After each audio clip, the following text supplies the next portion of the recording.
I mean, that's amazing for the T lymphocyte white blood cells to pick it up and get marching orders. Right. Real human antibodies from somebody who's survived to give your immune system a boost, because it's not going to cure you, but it would give your immune system a boost, give it a little bit of a head start on this.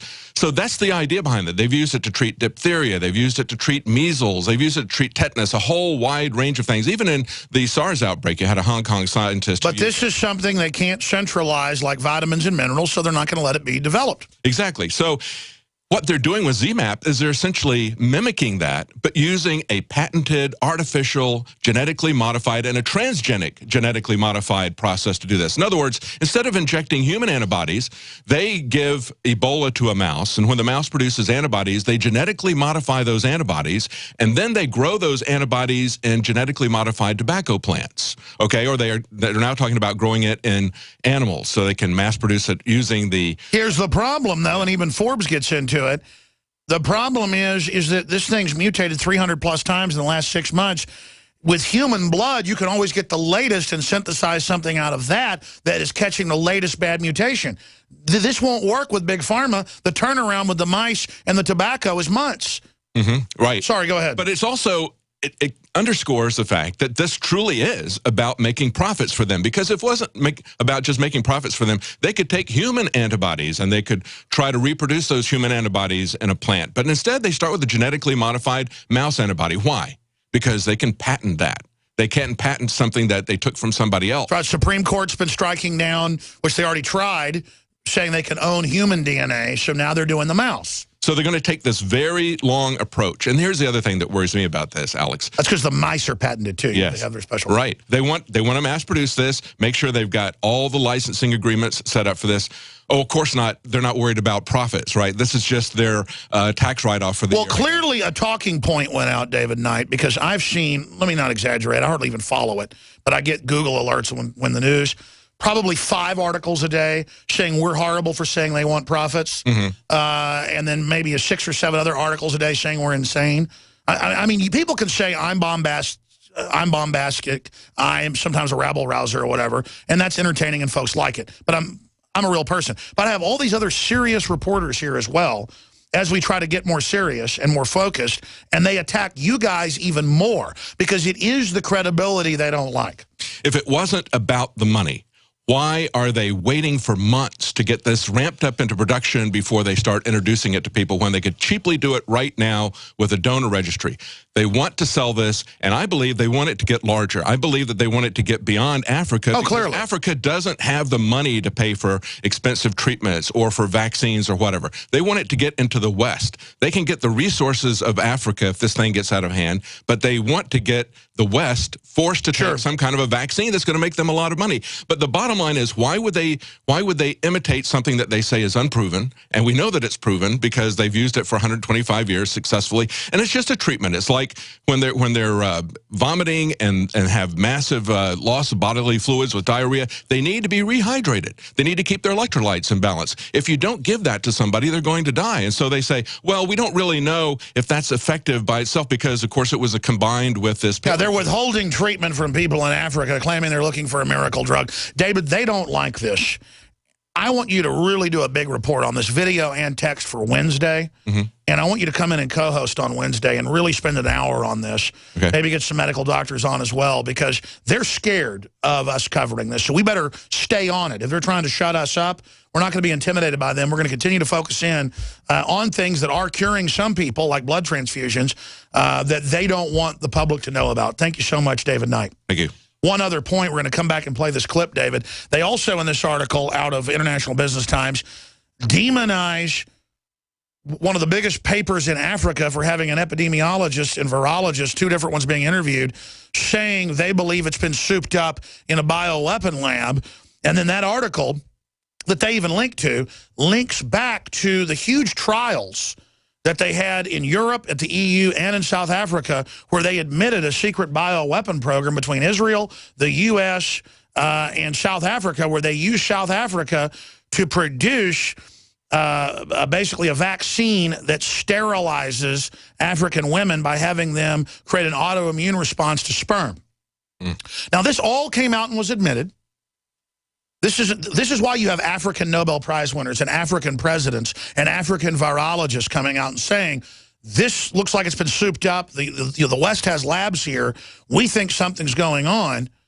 Well, they have to be crazy not to think that because of the history of it, David. Oh, yeah. You had situations, of course, everybody knows the Tuskegee Institute where they experimented back in the 1930s on black people. Right through to the 70s. Right. And what happened to that scientist who was head of that study?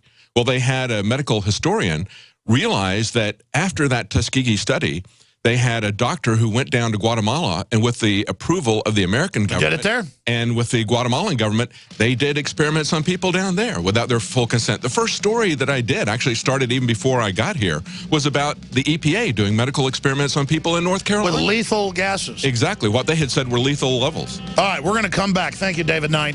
Great job. Wednesday, I want to hit them hard. Okay. So you got 2 days to work on this. Great job. Thank you so much.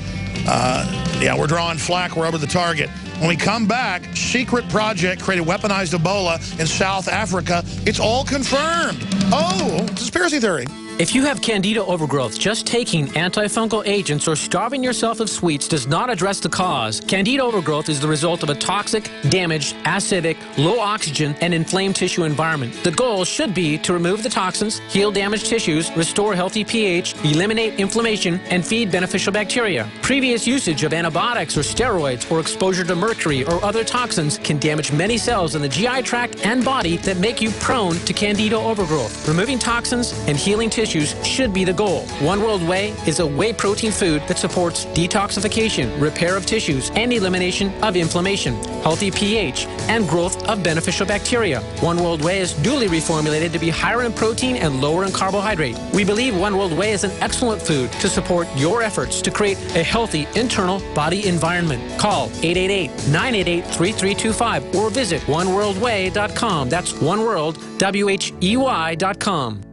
Hi, folks. Alex Jones here with some important information. I want to tell you about Matt Redhawk and his team of patriots over at My Patriot Supply. Several years ago, Matt was sitting in his two-bedroom apartment, frustrated with the direction this country was headed and the charlatans willing to sell us out for a quick buck. Deciding to take action, a company run by patriots for patriots was born. My Patriot Supply has never taken a loan or accepted outside funding. They now operate 2 distribution facilities and employ over 50 hardworking American men and women. It is rare to find companies who practice what they preach. And that's why I stock my pantry with high-quality storable foods from My Patriot Supply. Go to mypatriotsupply.com/Alex today for special offers on emergency food storage or call their preparedness specialist at 866-229-0927. That's 866-229-0927. Do business with someone who shares your values. mypatriotsupply.com/Alex. It's already too late. Criminals have kicked in your door and are now in your home. Before this happens, homeowners have a choice. 1, do nothing and hope you aren't one of the 1.4 million families attacked each year. Or 2, refuse to be a victim. And for as low as $59, reinforce your doors with Door Devils. Door Devils simply attach to existing door frames and have proven to stop the biggest bad guys from kicking in doors. Read our police testimonials of real-life events at DoorDevil.com. Alarms don't stop kick-ins. We do. DoorDevil.com. With all the chaos in the news today about riots, financial bubbles, and pandemics, the time is now to stock up on your survival kits, emergency food, and water purification systems at endtimeswarehouse.com. Go there now and save big on nascent iodine, which usually sells for $29.99, now only $24.99. Find everything you need to be prepared at endtimeswarehouse.com. Preparedness for the end times or anytime. endtimeswarehouse.com.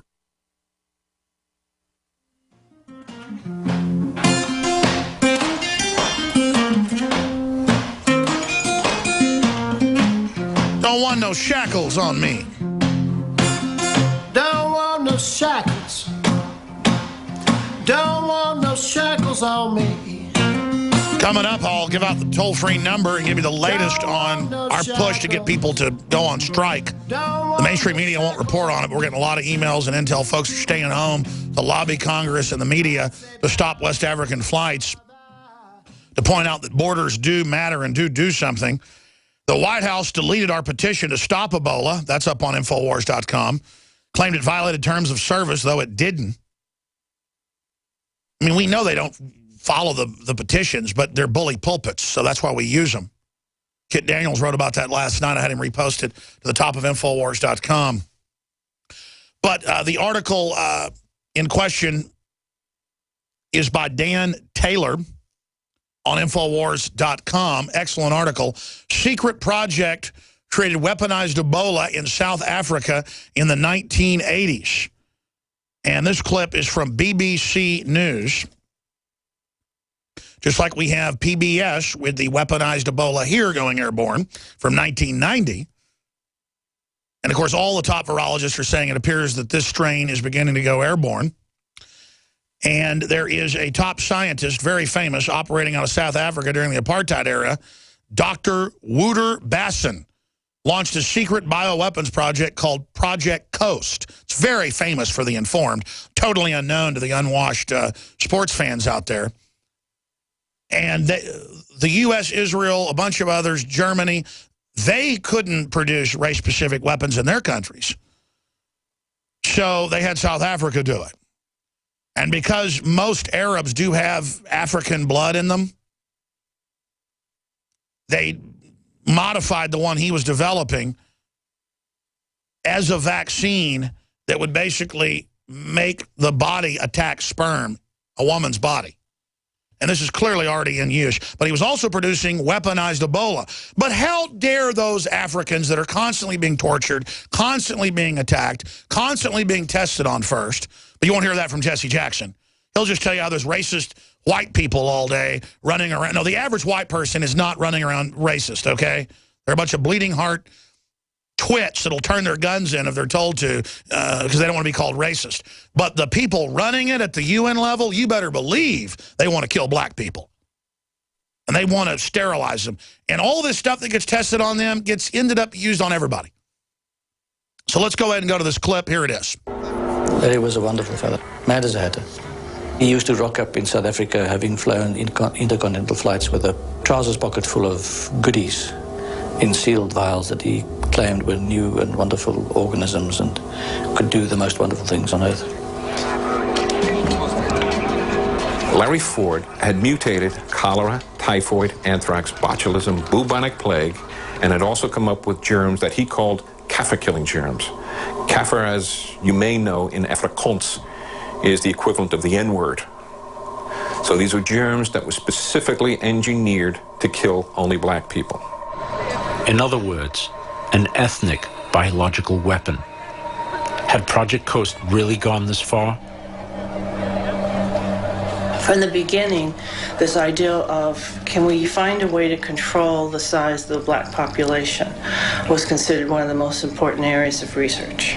It got even more important over time as the size of the black population and the seriousness of the uprisings increased. So that's one reason why they got into genetic modification, research into is there a way to have contraceptives that could somehow basically sterilize blacks without them knowing it. All right. And kind of the full clip's 8 minutes long. It's up on Infowars.com right now. Oh, but the International Business Times made fun of me. Don't do that. I'm going to fall down and cry. Oh, I'm so scared. I got in this to fight, bastards. You understand that? I got in this to stand up for innocence. GCN. Okay, and I don't want to hear there are too many black people. GCN Live. You act like you're a bunch of liberals, but you wink, wink, hey, let's kill the blacks. You people are a bunch of idiots. When you're out on the road, the last place you want to be is on the road. But if the unfortunate happens, you'll be glad you were wearing diamond gussets. There's a place down in Tennessee where they make blue diamond gusset jeans. They so pride in every stitch, guarantee you love the way they fit. They put a diamond gusset in the crotch where you need it most. Blue diamond gussets got it, others don't. We turn jeans inside out. Diamond Gusset Jeans. Made in the USA with unparalleled quality. Our Defender motorcycle jeans combine gusset comfort with Kevlar protection, so you can ride all day with confidence. Order yours at gusset.com. Diamond Gusset Jeans got it. Others don't.